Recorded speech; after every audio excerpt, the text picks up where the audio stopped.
د افغانستان د اسلامي امارت زعیم امیر المؤمنین شیخ الحدیث مولوي هبت الله اخونزاده حفظه الله د هیواد له یو شمېر دیني عالمانو او مسؤلینو سره په لیدنه کې د چارو په ښه توګه پر سمبالښت او دقت ټینګار کړی.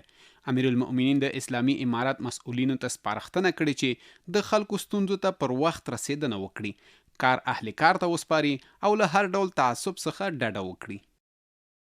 د اسلامي امارت مسؤلین باید لومړی خپل ځانونه اصلاح او په شریعت برابر کړي، له تکبر او غرور څخه ځانونه وساتي، له قومیت، منطقه پرستۍ او انډیوالۍ پاللو څخه ځانونه لرې وساتي او کار اهل کار ته وسپاري.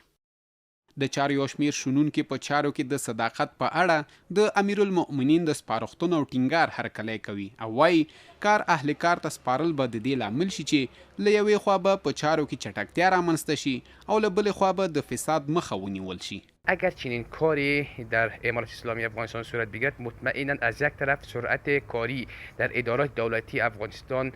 به گونه کاملا مناسب و شایسته بلند می رود. کار باید به اهلش سپرده شود. در صورتی که چنین شود ما بسیار زود شاهد تغییرات ژرف در امر بهبود وضعیت سیاسی و اقتصادی کشور می باشیم که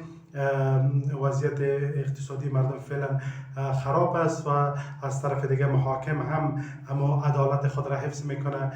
د خلکو ستونزو ته پر وخت رسیدنه، د هیواد آبادۍ ته پاملرنه، د عامه تاسیساتو ساتنه او له شته امکاناتو پر ځای ګټه اخیستنه هغه خبرې دي چې امیر المؤمنین پرې ټینګار کړی او له مسؤلینو یې غوښتي چې ولس ته د خدمت په موخه دې د خلکو پر مخ دروازې نه بندوي.